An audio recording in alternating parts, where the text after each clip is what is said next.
2025 has had some real classic new games. So many that I know a bunch of great ones have passed you by. Until now, it's time for Design Doc's A Lot of Games of the Year 2025.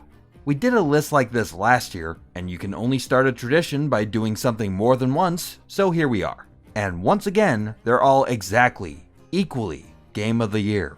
Keep in mind that it's basically impossible to play everything. I'm just one guy, and Mike is just one guy, so we have 2 guys worth of time to cover as much as we can.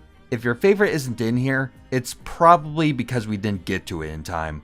Or it's Monster Hunter Wilds. Not a fan. It did send me to Generations Ultimate though. Now that's a video game. Oh, that also means that you should think of this list more as games that we think you'll like, rather than as a definitive and exclusive list of the best games that came out this year. There are a few high-profile games mixed in, but I tried to make this indie heavy. I hope that I get to tell you about a bunch of games that you skipped over, forgot about, or never even heard of. Maybe 1 or 2 make it to your personal best of the year list. So, let's get started. New Skill of the Year 2026 is learning how to program, with our sponsor, Boot.dev. Boot.dev has turned the process of learning to code into an RPG that takes you step by step through how to program, using real back-end development programming languages like Python, SQL, Go, and TypeScript. They use elements of modern game design to break up the process of learning, making it digestible and actually a fun time. Boot.dev was developed by software engineers and teaches you the real nuts and bolts basics of computer science while letting you get your hands into the actual coding process right away. It's a perfect way for someone to find a new hobby, for students to get more hands-on programming tasks to work on the craft, or for professionals looking to add another tool to their repertoire. Boot.dev has a 30-day, no questions asked refund policy, free demos for each one of their lessons, and an active Discord community ready to help you out with any problem you have and get you back to the learning. Click the link and use my code DESIGNDOC to get 25% off your first year on their annual plan. Thanks to Boot.dev. Okay, let's start with a showstopper. If you know me, you know I'm a big fan of Final Fantasy in the 7 through 10 era. There are other good JRPGs, but those 4 games have a certain style that other series and other studios have had a hard time matching. I got the impression that Square lost interest in making that sort of JRPG, so the last one that scratched that itch for me was Lost Odyssey back in 2008. Until now. Clair Obscur Expedition 33 is my Final Fantasy XVII of the year. Clair Obscur tells a great story, a mystery centered on themes of grief, and comes out of the gate swinging with one of the strongest opening hours I've ever seen in any game, let alone for a JRPG. The art direction is outstanding, somehow balancing photorealism with a ton of surreal set pieces in a painterly world. The cast is endearing from the get-go, and the voice acting is top-notch, in both English and French. Story pacing is speedy too. I never felt like the story was spinning its wheels. Combat can make or break a JRPG though, and here it feels like a greatest hits of the combat systems of other games. It's snappy, with a big focus on status effects to set your characters up and overwhelm your opponents. Everyone has their unique thing, from Gustav's overcharge that you build up to a devastating super, to Miles' passive stances that build stat bonuses and other benefits. Synergizing everyone's unique things together deepens the game's combat a bunch. But the most important combat element is the dodge and parry system. It's a bit of a double-edged sword. If you can master the timing, parrying every enemy attack will not only avoid all damage, but also flood you with AP to spend for skills, and set you up for a strong counterattack. No matter how underleveled you are, if you can just parry everything, you can survive any boss, even the game's many optional bosses. That's great for min-maxers, though once you get good at the system, the normal bosses can feel a little trivialized. If you have a harder time with the parry mechanics, the difficulty curve may be much steeper. The right pictos and stat allocations can compensate to make your team tankier, so you'll get through eventually. Clair Obscur is my favorite JRPG in years, and is a real statement to make as this studio's first game. I can't wait for their next one. Ever think about retiring to a little seaside town, get a part-time job in a cute local shop, and just watch the waves roll in? My retirement plan of the year, Tiny Bookshop. Tiny Bookshop is a business sim with no pressure. Mike's a business simp, so we had to check this out. You run your little pop-up bookstore, traveling to different spots across your new village, and meet the locals as they grab secondhand books off your shelves. The game is built with hundreds of real-world books, with accurate synopses and tagging to match subject matter, genre, tone, and so on. A couple times a day, you'll get a customer looking for something specific. The game does feel like it responds appropriately when your suggestions match what the book is actually about. If you're well read, this scratches an itch that very few games get to. The feeling of giving a good recommendation to a friend in real life. I can't really think of another game that does anything like that. If you aren't familiar with a lot of the titles in-game, the synopsis each book comes with might spark your curiosity to go to your library and check something out. It's a game that can feed into other real hobbies. Now, the business sim aspect is pretty bare bones, so don't expect too much there. And it's not all that challenging, but it's not nothing. Expanding your store and reshuffling your inventory is that sort of cozy, satisfying that you might be looking for. Tiny Bookshop is a very unusual sort of game, one that doesn't come by often. If any part of this looks like it might be your jam, check it out. Okay, what else we got in the literacy bucket? Oh, this one's personal. The year's been a non-stop flood of Balatro-likes, but very few have been made by a guy doing my exact job. Wordplay is a good game made by my primary antagonist, Mark Brown, and as such, it's my duty to shill for his product. It's my YouTuber Balatro-like of the year. Do you like Boggle? Do you like coming up with synergies? This game kinda explains itself. Come up with words from a Boggle-type board, build up a sideboard with modifiers and multipliers, add letters with special properties to your bag, and get as high a score as you can. You see what's going on here. You know if you're into it. I'm into it. Yes, indie devs are falling over themselves to make this type of game. But you know what? The formula works, damn it. Maybe it won't work forever, but for now, make every board game into a Balatro-like and see what happens. Wordplay is a really good Balatro-like. Good job, Mark Brown. Not gonna lie, I'm surprised Namco came back to Katamari to make something other than a remake. Once Upon a Katamari is every bit as good as the first couple of games, and genuinely feels like it's, pushing things forward a little bit, for the first time since maybe We Love Katamari. It's as good of an introduction as any of the games in the series. A bunch of small additions have been made, like dashing can now be done by pressing a button instead of mashing the sticks back and forth, which I appreciate. There's a heavier emphasis on finding collectibles, and getting 100% on the game is pretty doable, now that they give you a list and show you rank requirements. Finally. The two big standout additions are the time travel premise and the inclusion of power-ups. Rolling up stuff in different time periods is great. The level themes integrate well into the actual missions, and really help them stand out as individual set pieces, much more than they did in the past. You got stuff like navigating a Roman Colosseum while keeping a fire alive, collecting a bunch of yokais in historic Japan, or the pirate ship bit that transitions to an underwater stage. It's nice. The handful of new power-ups like the magnet, the maneuvering rockets, or the stopwatch add a little extra depth to stages as well. The style's still all there, and the soundtrack is as good as ever. It's the complete Katamari package. I'll be chipping away at this one for a while. It's my still got it of the year. Did we need a Yooka-Replaylee remake? Apparently, maybe. The first game took a lot of the wrong lessons from that Rareware golden era of platformers. It had levels that were big just for the sake of it. Many of the minigames and set pieces weren't polished enough. Some obstacles and objectives were weirdly unintuitive. Sometimes a callback to the older games would miss the mark entirely, like the quiz show segments. It had a decent amount of good ideas in there too, but it was just an uneven experience all around. Even so, I did always have a soft spot for it. Playtonic made good with the Impossible Lair, which is one of the best 2D platformers I've ever played. I was 100% jazzed for their next follow-up. only for them to instead overhaul the first game. Yooka-Replaylee has a smoother gameplay loop, taking quite a few cues from Mario Odyssey in particular. The level design has been retooled for easier and faster navigation. Minigames like the Kartos minecart challenges aren't nearly as much of a slog. The Rextro arcade games are straight up gone, and replaced with this cute puzzle platformer deal.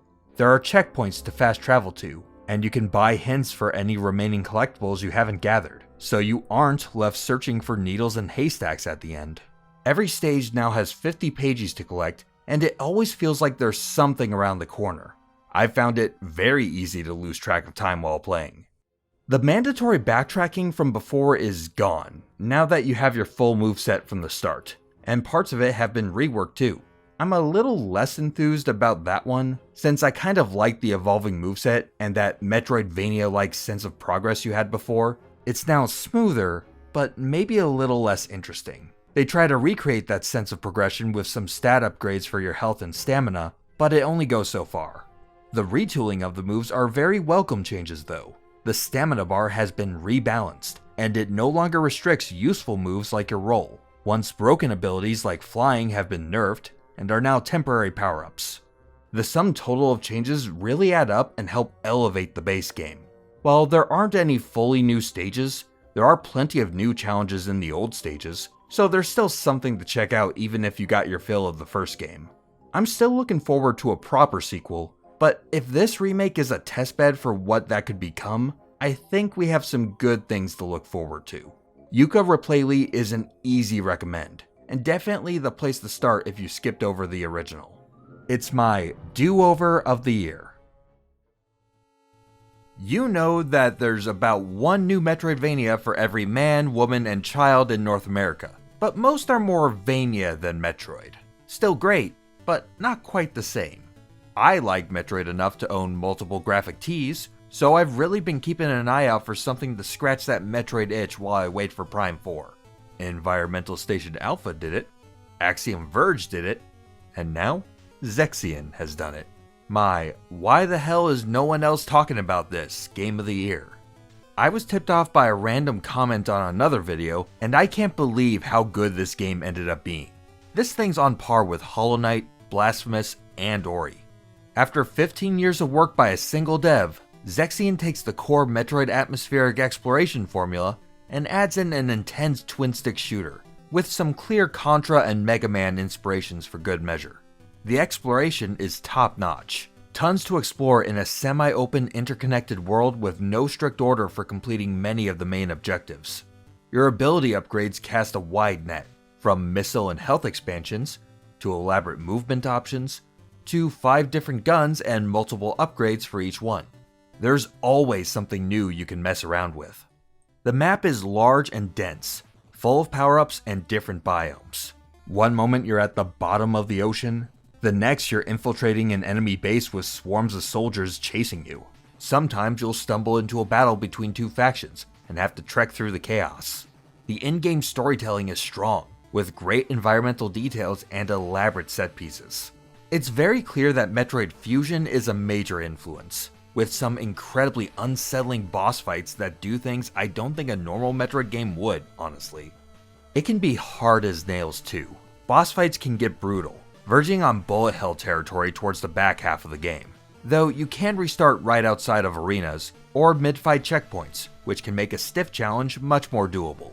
But if it's too much, Zexion includes an incredible amount of great accessibility options, up to full-on save states, which I can't remember the last time I saw within a base game. You can fine-tune anything, tweak damage output to what you like, 3/4, 1/2, 1/10, full invincibility, up to you. Refill your missiles and bombs, slowly over time, or just give yourself an infinite supply. You can even adjust the game speed or make yourself immune to status effects. However you want to tackle it, the game will accommodate. You'll get a note on the endgame status report, and the expanded ending and some achievements are only available on beating the game by default, but that's a fair trade-off. There's a ton of replay value too, with a built-in randomizer and loads of achievements for speedrunning and low percentage completion. The dev has even said they're looking into updating the game with archipelago randomizer support in the future. If you love Silksong or 2D Metroid, Zexion can be your next obsession. You've gotta admire Benefati's rugged determination to make games with the worst control schemes you've ever seen. First QWOP, then GURP, then getting over it, and now baby steps. You pilot a man with some kinda ataxia problem, and who just needs to find himself, as he tries to get to the top of whatever the hell this island thing is, one step at a time. Baby Steps has very fine-grained movement controls for each of his legs. Exact bends, foot placements, and extensions will play with a wide range of terrain types to keep you on your toes as you try to make progress and not slide back down the hill. This game's clearly a metaphor, maybe a bunch of metaphors wrapped together, but your mileage may vary on which one it is. Even though moving him around will be intentionally frustrating, there's a certain elegance to it, and a real satisfaction when you think of new ankle tech that lets you get up and over an obstacle. The writing is fantastic, in that Tim and Eric way, though cutscenes can be few and far between. It's gotten to the point where I'm less eager to play it than I am happy to watch some cutscene clips on YouTube. I'm probably not going to sit down to play too much more of this, but I do want Benefati to have my $20 bill. He's earned it. Baby Steps is my just use your arms, buddy, game of the year. Peak is awesome. I talked about Peak's great UX and its health and stamina bar in our last good design, bad design, but the whole game is very solid. It's a hybrid of roguelike, co-op survival, and climbing mechanics, as you die your way up the mountain. The distinct biomes on the map all have their own unique challenges to conquer. Finding a path forward with the few tools and resources you have, and doing it with friends has been a great time, every time. Even playing solo, it's still fun. The climbing mechanics are key to the whole thing, and the little details about how to place your hands and how much you can see while climbing help keep this main component easy and breezy. With friends, the game is naturally hilarious. The proximity chat is amazing. Slowly figuring out the rules of survival is incredibly fun, even when each mechanic alone is pretty simple, like learning what foods are safe to eat, or how to use these random tools you found effectively. Parts of the game are clunky, like inventory management, but they're clunky with a purpose. When you have to put your pack down on a cliffside to trade with friends, those constraints help let the chaos happen.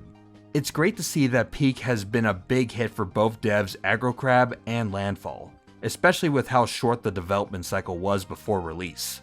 Now it's getting big updates with new biomes, and there has been so much traction that there are already some copycats popping up, some of which actually look good in their own right. Peak is my big chillin' of the year. Absolum is a near perfect blend of a Hades-style roguelite and a Streets of Rage-style beat-em-up. No shock, as it's from Guard Crush Games, who worked on Streets of Rage 4. In a high fantasy world, you pick one of 4 unique characters and set out on a run. Go as far as you can while collecting resources, die, and return to a hub to spend the resources on permanent upgrades and talk to NPCs for story bits. Along the way, there's a good amount of world building and overarching story going on, with new events throughout each run. Alright, how is this going to not just be Hades? Well, Absolum has major branching paths. In every run, there are multiple forks that take you through different biomes with their own unique enemies, NPCs, secrets, bits of world building, and quests to complete. Combat's fantastic, even without any upgrades. Hits feel great, and it feels like everything in your character's base moveset has a purpose. Perfectly timing your heavy strikes and defensive dashes to reflect enemies and overwhelm them with fast combos is very satisfying. All these tools can be augmented with rituals, which are like Hades boons. The rituals aren't quite as tightly synergizing as the Hades boons are, but they do still help you feel like you're making serious progress, transforming your kit with new options, and keeping each run varied and interesting. It's nice to see a combination of 2 genres that blend together into something tight and refined. Absolum isn't wildly original if you think about it as a Hades-style action game, but it's much more interesting as an evolution of the beat-em-up. Absolum wins Reese's Peanut Butter Cup of the year. Alright, let's speed things up and do some quick hitters. 1, 2, 3. Are you a factory freak? Did you like Opus Magnum? Those devs made another one of those this year. traveled to 1980s Japan as an American expat hired at a Japanese company building factories that make consumer electronics. And those plastic display meals. And weld a shirt together. Compete on leaderboards to make the most efficient factory you've ever seen. And the whole thing's voice acted quite nicely. Kaizen wins Business Graphs of the Year. Jackbox Party Pack 11 is a real return to form after 10 was kind of a dud, and the Naughty Pack took some of the fun out of coming up with your own obscene in-jokes. But this one's much better. All the main Jackbox food groups are there. Doominate is a good twist on Quiplash where you ruin and unruin prompts. Cookie House is a solid drawing game with a charming dessert theme. Legends of Trivia is decent enough, and quite high concept for one of these, mixing a streamlined RPG with co-op trivia. Hearsay is a pretty hilarious audio game with a Felix Colgrave-esque visual flair. And Suspectives is a fun, if kind of unbalanced, social deduction game based around survey questions. How much mileage you'll get will depend on how many friends you have and how funny they are, but if you got a kick out of Jackbox in the past, this one's worth coming back to. Old Reliable of the Year. The people who did Tetris Effect did that again, but for Lumines, and it turns out Lumines also meshes with that vibe perfectly. Endless vibes, a perfect audio-visual sensory chamber to zone out to. What can they do next? Puzzle Bobble? Suika? Paneled Upon? Is it Paneled Upon? It could be Paneled Upon. Lumines Arise wins Do Paneled Upon Next of the Year. Great, I feel faster already. I think we're warmed up now. Let's fight a monkey. For a while there, you could see why someone could think of Donkey Kong as a forgotten child of Nintendo's. A minor franchise, around but not fully embraced, especially after Rare stopped working on it. But that just means the series was a great place for more experimental ideas. Donkey Kong Bonanza is my Bananarama King K. Rool Summer of the Year. Developed by the team behind Mario Odyssey, Bonanza is the best kind of modern Nintendo game. Take one central gameplay idea, in this case destructible terrain, and keep pushing it as far as you can. It's a mechanic that's not necessarily well suited to an experience outside of a sandbox. I would have expected DK's abilities to either be too weak to fully live up to the promise, or so powerful that navigation stops being an obstacle at all, but neither of those happen. Smashing through terrain, finding new paths and caves, and getting little rewards like gold, fossils, or banana gems are often enough and varied enough that the core never gets too stale. DK does get around with his skill set, but the challenge stages are designed so that they can't be short-circuited easily. Lots of clever puzzles and platforming sequences ask you to play with different terrain types, fluid mechanics, and obstacles to steer around to clear your path forward.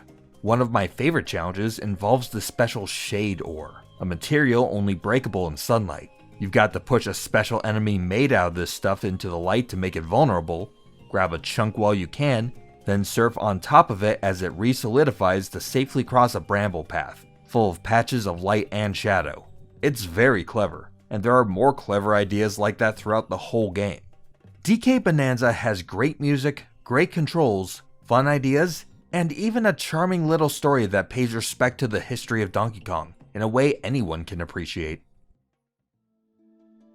Alright, here's what you've been waiting for.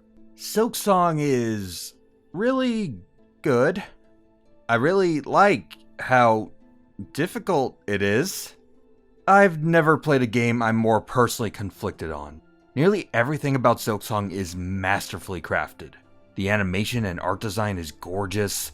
The music is beautiful and memorable. The story and lore are interesting. The atmosphere is top notch. The exploration is fantastic with tons to find. I would absolutely love this game if it weren't so goddamn hard. Silksong is my Stop Kicking Me in the Dick of the Year. I love the original Hollow Knight. It was difficult, but really only ever got frustrating towards the very end, or in the DLC. Silksong has an extremely short difficulty ramp up from the start, then quickly hits that endgame level challenge and only goes up from there. Right before release, I had just beaten Hollow Knight to warm up, and I still found Silksong to be overwhelming in comparison. The bosses are generally well designed, but they need so much patience and precision to overcome, and will absolutely wall off some players from getting the most out of the game.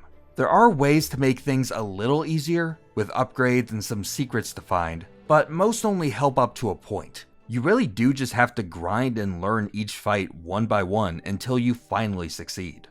I'd spend a couple dozen attempts on some of these guys, plus the long runbacks to the arenas after each death, and all that would add up over time and get on my nerves as I played. Yeah, skill issue and all that, but these built up to a degree where even when I eventually did finish a fight, I'd feel less satisfied at overcoming the challenge, and more just relieved that I didn't have to do the damn run back yet again. Then, half an hour later, I'd be back at the start because some other bug decided to get all up in my face. It became frustrating in a way I hadn't felt with Hollow Knight, or even in other challenging games like what FromSoft puts out. Making it to Act 2 did help though. Currency is more abundant, and shards get much easier to stock up on.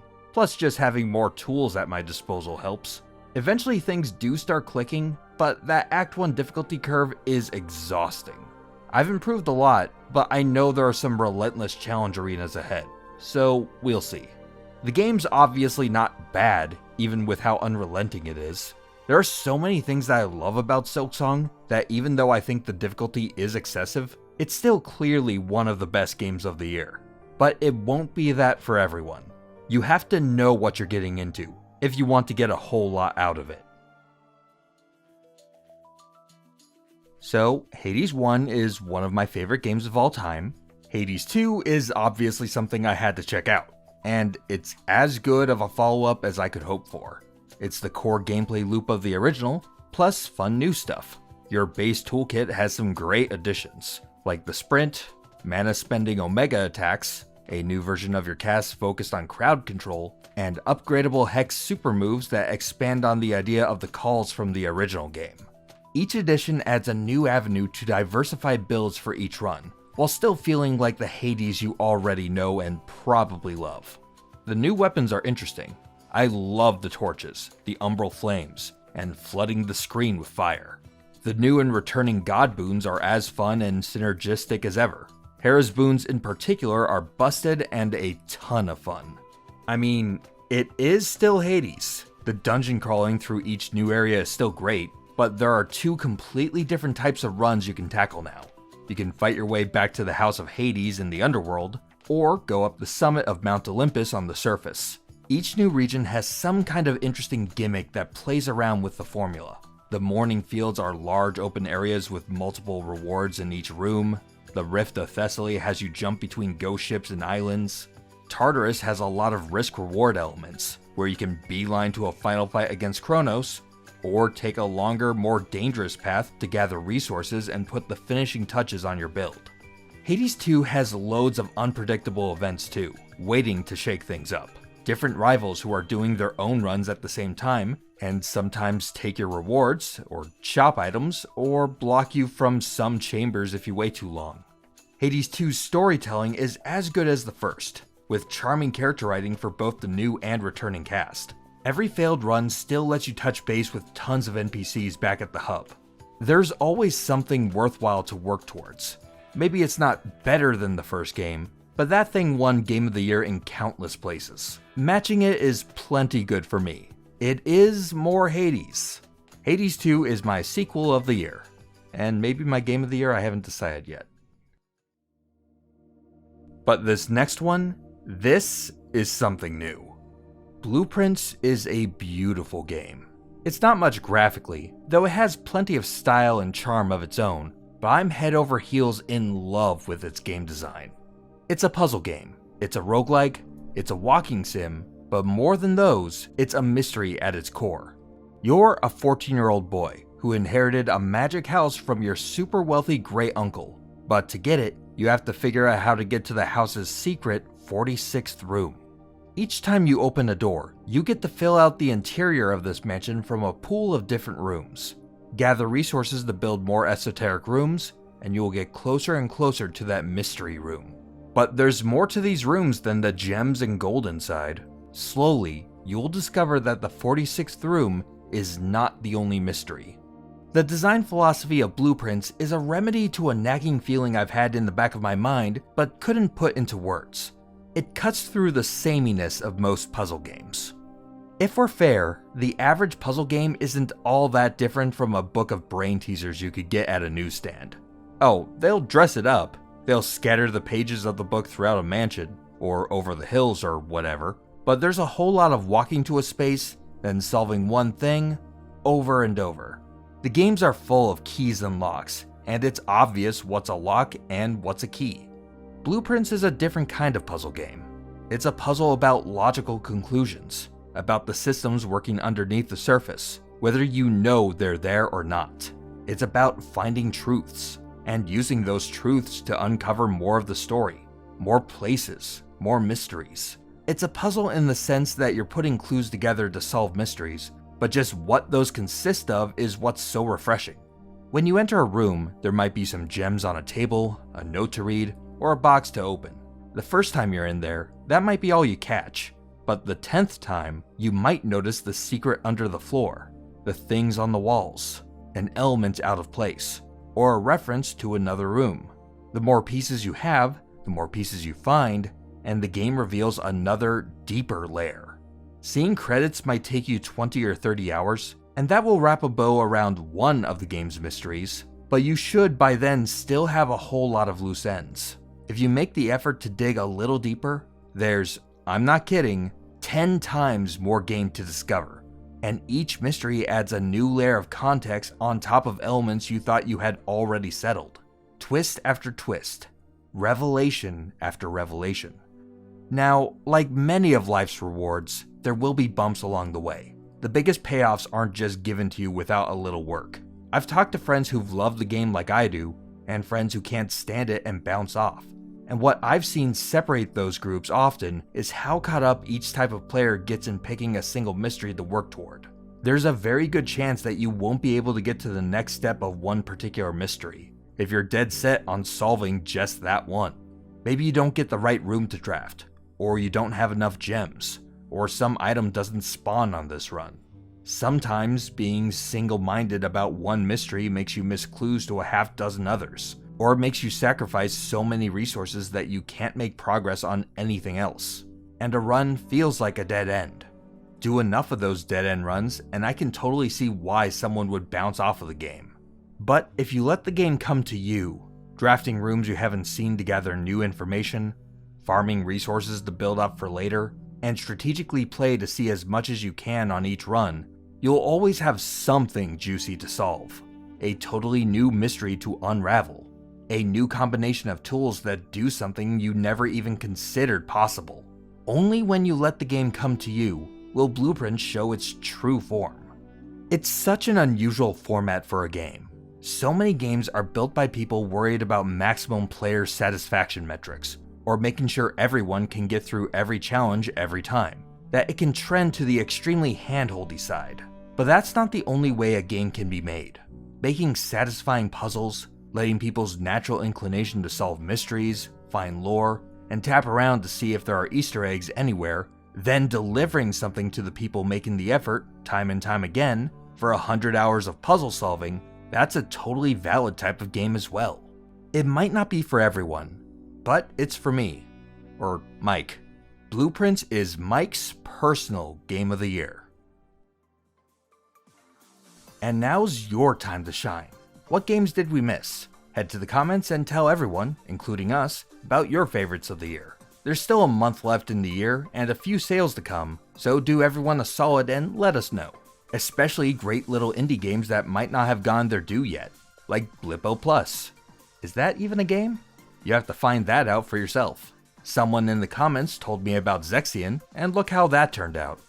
Thanks for another year of Design Doc, and if you want to support the videos that Mike and I make, I'd really appreciate it if you signed up for our Patreon. You'll get 25 pounds of warm fuzzies for helping us keep the channel going, but you'll also get early access to new videos ad-free, our monthly newsletter full of new games we've been playing and random links we found funny, and we have a behind-the-scenes podcast too. Now, go play some games.